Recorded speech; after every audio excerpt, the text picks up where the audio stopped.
Ok, entonces, y aquí está lo que les mencionaba, ¿verdad? Aquí habla de el ejemplo donde teníamos que al perro se le administraba un anestésico y cómo afectaba el jalotano y la presión de dióxido de carbono. Más tarde vemos un ejemplo donde nos habla del, del hueso cúbito, que en inglés es ulna bone. Entonces, es necesario poner aquí imágenes como esta, ¿verdad? Para que uno se pueda ir pues ubicando de qué es, eh, de qué está hablando.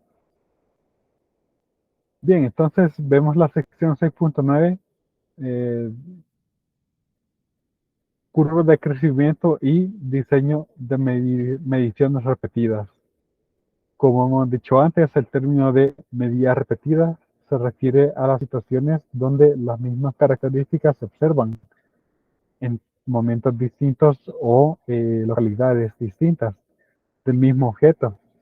Literal, la observación de los sujetos podría corresponder a tratamientos distintos, como en el ejemplo 6.2, donde el tiempo entre los latidos del corazón fueron medidos bajo un tratamiento de 2x2, que eran combinaciones aplicadas para cada perro. Los tratamientos necesitaban ser comparados cuando las respuestas en los sujetos estaban correlacionadas. Entonces recuerdan ese ejemplo, ¿verdad? Que si había aldotano presente o si estaba ausente, la presión de dióxido de carbono era baja o si era alta. De ese se trataba el ejemplo, ¿no? Veamos ahora otro ejemplo. Un tratamiento único podría ser aplicado para cada sujeto y cada característica única observada sobre un periodo de tiempo. Por ejemplo, podríamos medir el peso de un cachorro al nacimiento y después una vez al mes. Eh, es la curva que se traza para un perro típico la que debe ser modelada. En este contexto nos referimos a la curva como una curva de crecimiento. Creo que ya lo habíamos visto, ¿verdad? En ejemplos anteriores creo que era con osos o no recuerdo con qué animal era, pero que por eso es que tenía su nombre de curva de crecimiento porque usualmente se ocupa para ver eh, el crecimiento a varios momentos, pero que no necesariamente estas eran funciones crecientes, ¿verdad? Que podía haber errores en el registro o que por alguna razón podía haber no necesariamente ser creciente. Cuando algunos sujetos reciben un tratamiento y otros otro tratamiento, las curvas de crecimiento para los tratamientos necesitan ser comparados. Para ilustrar la curva de crecimiento introducido por Potthoff y Roy, consideramos medidas de calcio de el hueso cúbito dominante, es decir, bueno, la derecha para aquellos que escriben con la derecha o la izquierda para aquellos que escriben con la izquierda, en mujeres mayores. Además de la lectura inicial, la tabla no nos da lecturas después de 1 año, 2 años y 3 años para el grupo de control, es decir, el grupo al que no se le da ningún tratamiento, ¿verdad? Lecturas obtenidas para la absorciometría de fotones para los mismos sujetos se correlacionan, pero aquellos de diferentes sujetos deberían ser independientes. El modelo asume que la misma covarianza sigma se mantiene para cada sujeto, eh, distinto a los enfoques univariados. Este modelo no requiere que los cuatro medidas tengan igual varianza. Un perfil construido de las cuatro promedios muestrales, X1 barra, X2 barra, X3 barra, X4 barra, eh,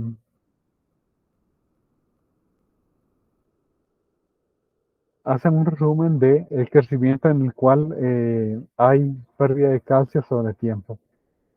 Podría el patrón de crecimiento ser adecuadamente representado por un polinomio en el tiempo. Entonces aquí tenemos, ¿verdad? La primera tabla que nos da 15 mediciones durante t igual a 0, 1 año, 2 años, 3 años, eh, de las medidas de calcio. Entonces, luego más tarde tenemos el grupo con tratamiento. Aquí son 16 mediciones. Entonces hay una medición de diferencia, ¿verdad? En el grupo donde hay un tratamiento, ahí indica, más tarde indica cuál es el tratamiento que se hace, ¿no? Bueno, las P medidas de todos los sujetos se toman en los tiempos T1, T2 y TP. El modelo Potov-Roy cuadrático de crecimiento eh, es este, ¿verdad? Entonces que el valor esperado de X es el valor esperado de cada una de sus componentes, ¿verdad? Que sería una función cuadrática, donde el iésimo promedio, mu sub i, es una expresión cuadrática evaluada en t sub i. Usualmente los grupos necesitan ser comparados. Entonces, tenemos además medidas de calcio para un segundo conjunto de mujeres, el grupo de tratamiento, el cual recibe ayuda especial con dietas y un programa de ejercicios. Y aquí están los datos, ¿verdad? Entonces, cuando un estudio involucra varios grupos de tratamiento, un subíndice extra es necesitado para la maniobra de una dirección, sean los XLJ, los N sub L vectores de medidas de los N sub L sujetos en el grupo L para L de 1 a G. Suposiciones. Todos los XLJ son independientes y tienen la misma covarianza sigma. Bajo el modelo de crecimiento cuadrático, los vectores promedios son los siguientes, ¿verdad? Ya teníamos que este era el valor esperado, ¿verdad? Pero eso se puede expresar de forma matricial de esta forma, como el vector B de 1, el t sub i, t sub i cuadrado, y el beta sub L, que son los parámetros que queremos estimar. Aquí está los datos del segundo tratamiento, ¿verdad? Del, 16 mujeres que reciben un tratamiento, una dieta especial y programa de ejercicios. Entonces tenemos aquí, pues, nuestra matriz B de crecimiento modelo cuadrático y estos los coeficientes. Entonces, si un polinomio de cuosimo orden se quiere ajustar a los datos de crecimiento, entonces tomamos esta matriz B y esta matriz eh, de parámetros bajo la suposición de normalidad multivariada. Los estimadores de máxima verosimilitud están dados por estas expresiones, ¿verdad? Beta sub L sombrero, que sería la inversa de B transpuesta, S inversa agrupada por B transpuesta, por S agrupado inversa, por X sub L barra, para L de 1 a G, donde aquí tenemos pues el S agrupado, que al final sería W entre N menos G. N el total de observaciones. Es el estimador agrupado de varianza común sigma.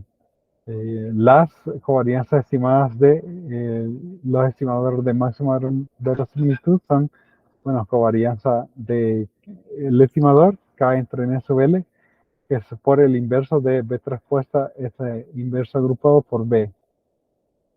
Donde tenemos aquí lo que es el parámetro K, la constante K. También las estimaciones de beta sub L sombrero y beta sub H sombrero son independientes para L distinto de H, por lo tanto sus covarianzas son iguales a 0.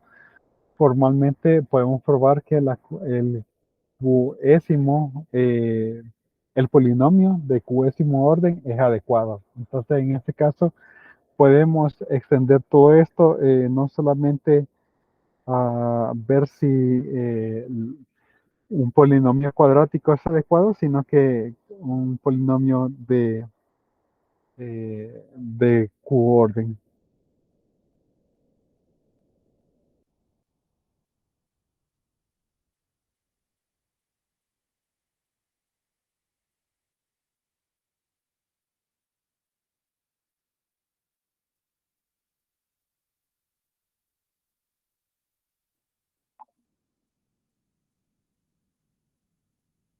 Ok, entonces el modelo se ajusta sin restricciones. El error de la suma en los cuadrados y productos cruzados es solamente dentro de los grupos W, que tiene n-g grados de libertad. Bajo un polinomio de décimo orden, la suma de los errores de los cuadrados y productos cruzados lo tenemos acá, que tiene este número de grados de libertad. La razón de verosimilitud, la prueba de razón de verosimilitud de la hipótesis nula de que un polinomio de décimo orden es adecuado, puede ser la base de lambda de Wilks. Y aquí está el lambda estrella, ¿verdad? Y precisamente lo que nosotros habíamos visto respecto a la prueba de razón de verosimilitud.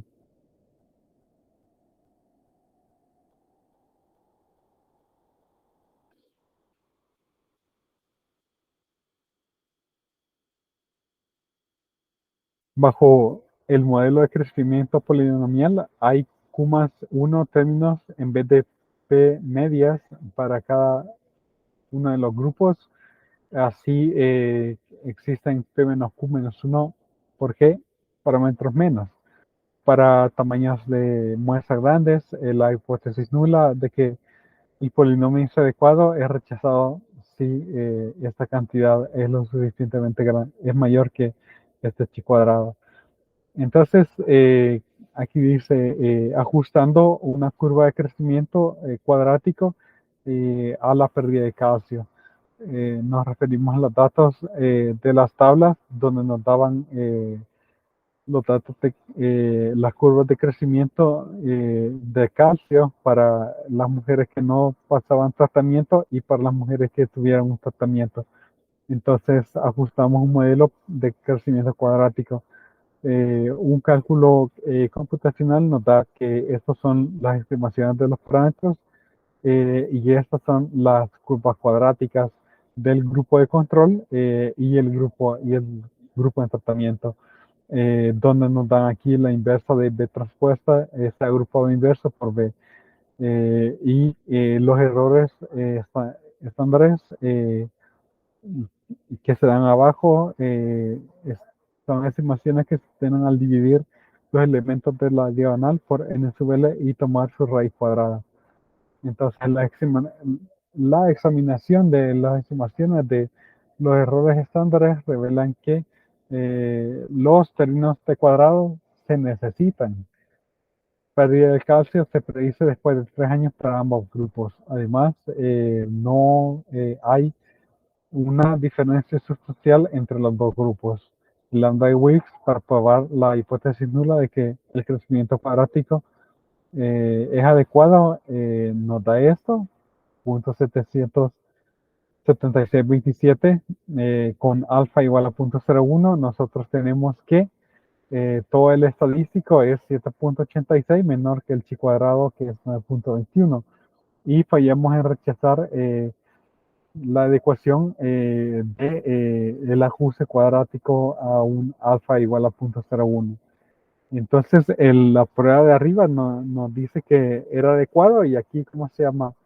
Pues también esto nos da evidencia para ello, ¿no? Nos dice, bueno, no es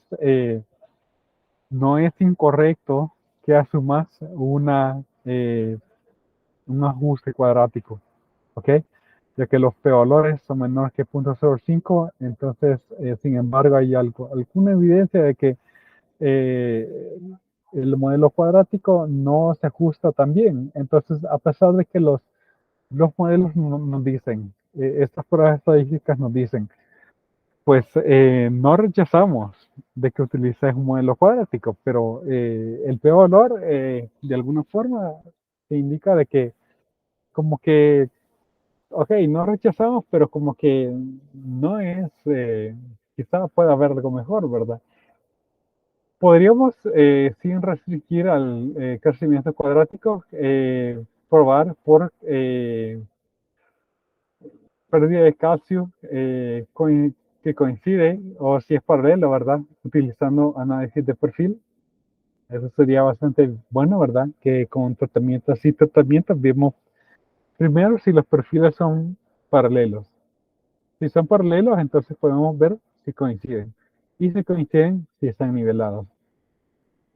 Entonces, la curva de crecimiento de Photofiroid, el modelo de curva de crecimiento, se mantiene para diseños más generales que MANOVA dio una dirección. Sin embargo, los beta SUBL ya no están dados por las ecuaciones que hemos visto y las expresiones de su matriz de covarianza se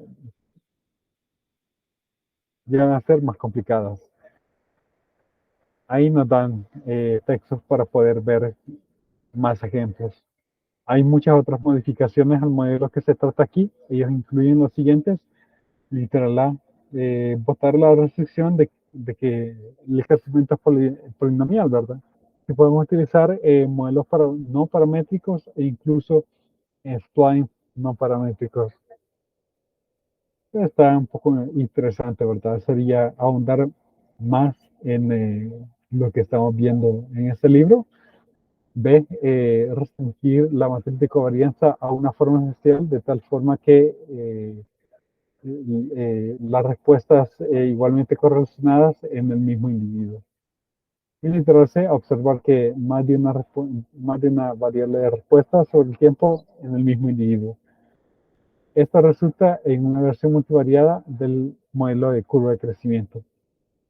Ok, y ahí ya está básicamente un par de pruebas para poder ver la comparación de distintos tratamientos. Eso es lo que de eso consiste la sección 6.9. Y si no hay preguntas, pues pasamos a la sección 6.10, perspectivas y estrategias para analizar modelos multivariados. Enfatizamos que con varias características es importante controlar la probabilidad global de hacer cualquier decisión incorrecta. Esto es particularmente importante cuando formamos para la igualdad de dos o más tratamientos como ejemplos en este capítulo, como indica ese capítulo. En la prueba de multivariada con, con su p-valor asociado, es preferible desarrollar un gran número de pruebas univariadas. Los resultados nos dicen si o no vale la pena ver más de cerca a variable por variable y grupo por grupo. Una prueba multivariada se recomienda más que P pruebas univariadas, porque como vemos en los siguientes ejemplos, las pruebas univariadas ignoran información importante y nos puede dar resultados eh, equivocados. Entonces aquí vamos a ver un par de ejemplos donde al hacer los análisis univariados, no vemos diferencia, pero al ver el análisis multivariado vemos una diferencia clara. Entonces, pruebas multivariadas y univariadas, comparando pruebas univariadas y multivariadas para las diferencias en los promedios. Suponer que recolectamos medidas en dos variables x1 y x2 para 10 unidades experimentales seleccionadas aleatoriamente para cada uno de los dos grupos. Hipotéticamente, los datos que notamos aquí están mostrados en el diagrama de dispersión y los diagramas de puntos marginales. Aquí están los datos, ¿verdad? Grupo 1, grupo 2, y aquí está el diagrama de dispersión, y aquí los marginales, ¿no? Se puede ver de que hay una, pues, superposición entre ellos, ¿verdad? Sin embargo, bivariadamente se puede ver de que los puntos del grupo 1 están más al suroeste que los del grupo 2. Está claro, de los marginales que se superponen, hay una superposición considerable entre los valores de X1 de los dos grupos. Similarmente, verticalmente sucede lo mismo para las variables de X2. Sin embargo, el gráfico de dispersión nos sugiere de que hay una correlación fuerte positiva entre las dos variables para cada grupo y que a pesar de que hay algo de superposición, el grupo 1, las medidas del grupo 1 generalmente están al sureste de las medidas del grupo 2, así como se ve aquí, ¿verdad? Los del grupo 1 que son el círculo están como al sureste de los del grupo 2.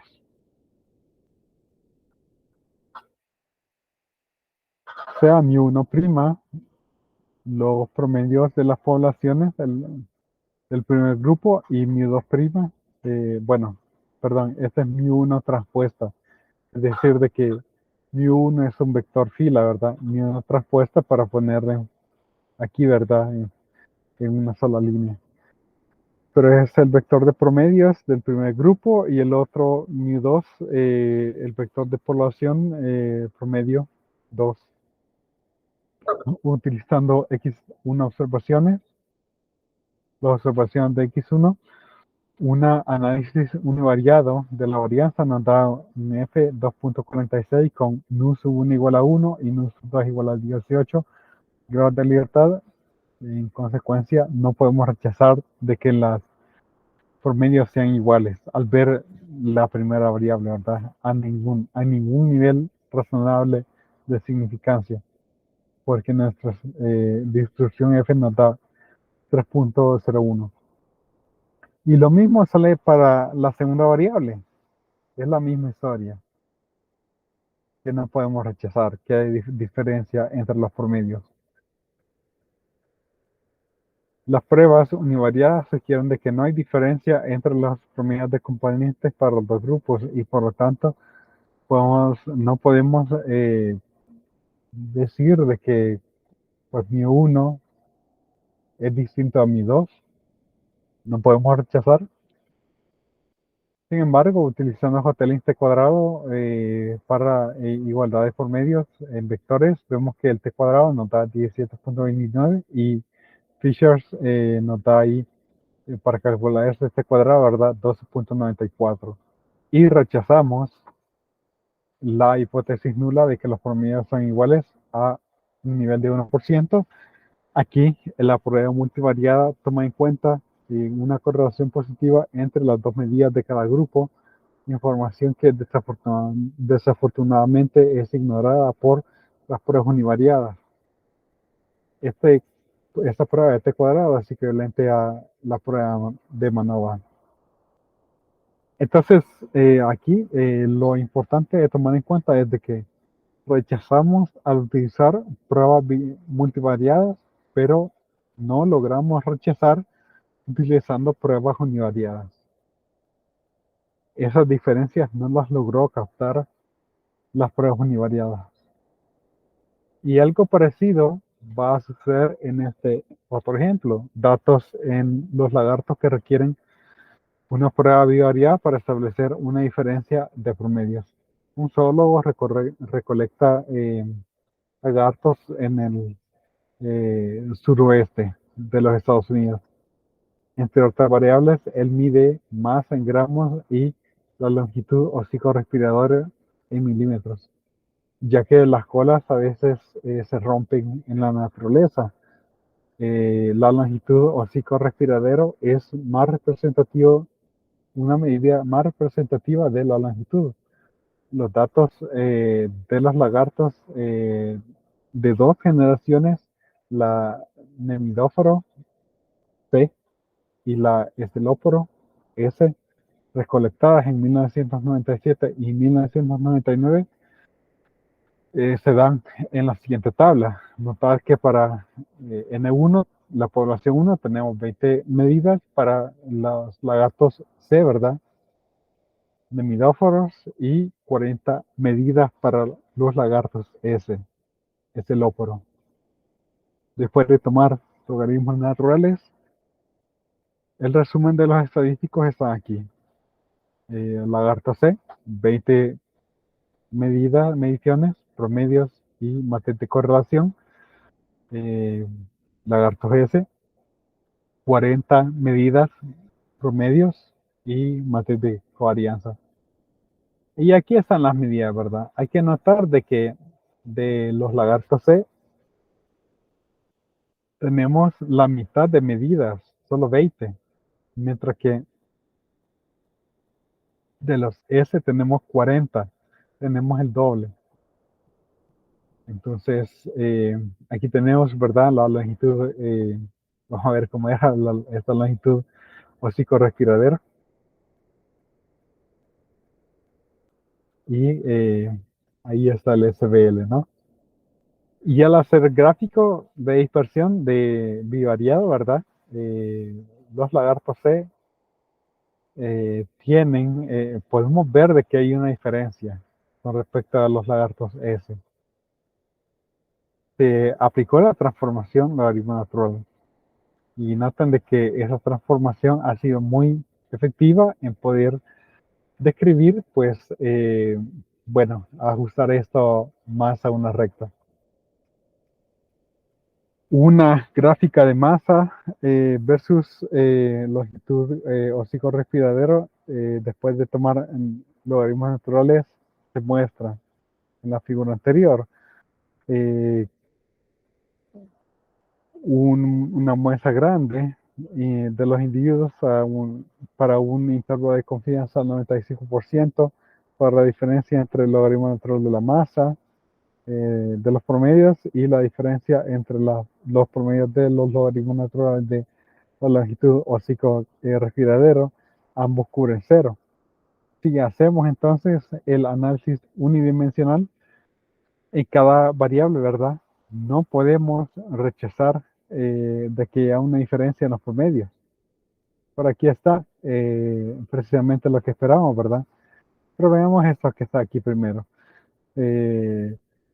Las pruebas de estudiante correspondientes univariadas para probar de que no hay diferencia en los promedios de los individuos tienen p-valores de 0.46 y 0.08 respectivamente. Claramente, desde una perspectiva univariada, no podemos detectar una diferencia en el promedio de masas o una diferencia en los promedios de hocico respiradero para ambas generaciones de lagartos. Sin embargo, consistentemente con el diagrama de dispersión, un análisis de variado fuertemente apoya la diferencia de los tamaños entre los dos grupos de los lagartos. Utilizando el resultado 6.4, la estadística T cuadrado tiene aproximadamente una distribución chi cuadrada. Para este ejemplo, T cuadrado 225.4 con un p-valor menor que 0.0001. Y aquí tenemos claramente que los promedios son distintos. Un método multivariado es esencial en este caso. Los dos ejemplos anteriores nos demuestran la eficacia de pruebas multivariadas relativo a sus contrapartes univariadas. Encontramos exactamente esta situación con los datos de las aguas residuales del efluente, ¿verdad? Al inicio de este capítulo. En el contexto de muestras aleatorias de ambas poblaciones, recordar que la monada de una vía, pruebas multivariadas están basadas en las matrices W y B. A través de este capítulo también hemos utilizado la estadística lambda y Willis, lambda estrella, ¿verdad? Hemos utilizado esta prueba, que sería la primera, basado en la prueba de razón de similitud. Hay otras tres que usualmente se incluyen en los resultados de los paquetes estadísticos La número 2 sería la traza de Lawley o Telling. La número 3, la traza de Pillay. Y el número 4, la raíz mayor de Roy. Bueno, en este caso tenemos el mayor eigenvalor de este producto. Y aquí tenemos trazas, ¿verdad? Tenemos 4 pruebas aquí, ¿verdad? Todas estas 4 pruebas aparecen en son muy cercanos. Son casi equivalentes para muestras grandes. Para muestras moderadas, de tamaño moderado, todas las comparaciones están basadas en lo que es necesariamente un número limitado de casos de estudio por simulación. Para las simulaciones reportadas a la fecha, las primeras 3 pruebas han tenido una potencia similar, mientras que la última, en la prueba de Roy, se comporta eh, eh, solamente un eigenvalor distinto de cero y que al mismo tiempo su potencia es grande. Entonces, para ese caso en particular, la prueba de Roy podría ser, es muy, es muy efectiva. Eso podría aproximar situaciones donde grandes diferencias existen en justamente una característica y entre un grupo y todos los demás. También podría sugerir que la traza de Philae es apenas más robusta cuando tenemos casos de que no son normales los datos. Sin embargo, sugerimos intentar transformaciones en los datos originales cuando los residuales no son normales. Las 4 estadísticas aplican en las 2 vías e incluso en modelos MANOVA más complicados. Más discusión se debe dar en términos de regresión de modelos multivariados en capítulo 7. Entonces, cuando y solo cuando las pruebas multivariadas señalan una diferencia o que se alejan de la hipótesis nula, debemos investigar más profundamente. Recomendamos calcular intervalos de Bonferroni de todas las parejas de los grupos y de todas las características. Estos proposiciones de confianza simultánea terminan determinados por las sombras de las élites de confianza son típicamente bastante grandes. Los intervalos de 1 a la vez, que ya hemos visto anteriormente, ¿verdad? Podrían sugerir las diferencias que ameritan mayor estudio, pero con los datos actuales no se pueden tomar como evidencia concluyente para la existencia de diferencias. Resumimos el procedimiento desarrollado en este capítulo para calcular tratamientos. El primer paso es revisar los datos por datos atípicos utilizando muestras visuales y otros cálculos. Una estrategia para comparar tratamientos multivariados. Número 1, identificar datos atípicos.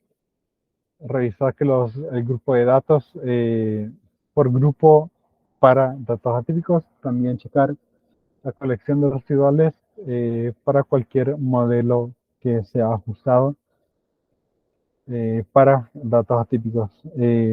Tomar en cuenta que cualquier dato atípico o outlier para que los cálculos se puedan desarrollar con y sin ellos.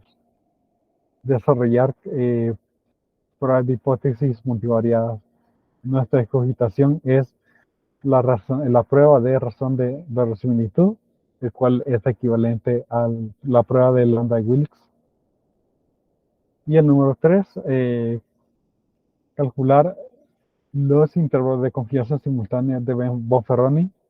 Si las pruebas multivariadas lo revelan revelan una diferencia, entonces proceder a calcular los intervalos de confianza en Bonferroni de todas las parejas de los grupos de tratamiento y de todas las características.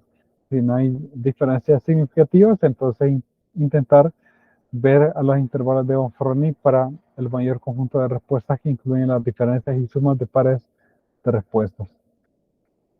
Bueno, y terminamos el día de hoy viendo este último párrafo que nos dice que debemos dar una advertencia relacionada a la estrategia propuesta. podría ser el caso que las diferencias aparezcan en solamente una de las características y además las diferencias se mantengan solamente para unas pocas combinaciones de tratamientos. Entonces esas diferencias activas que son pocas podrían perderse en las que no están activas.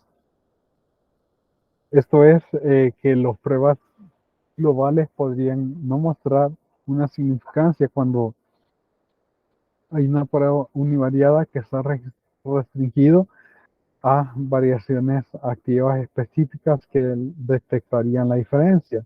La mejor forma para prevenir esto, lo mejor es hacer un buen diseño de experimentos.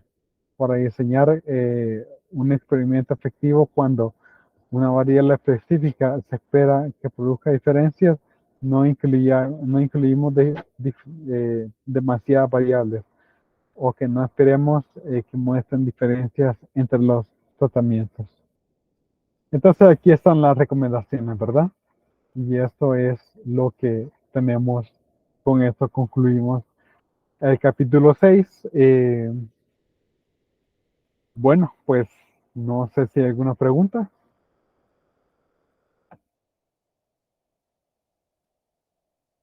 Entonces, bueno, quizá revisar un poco la documentación, ¿verdad? Para ya irse preparando.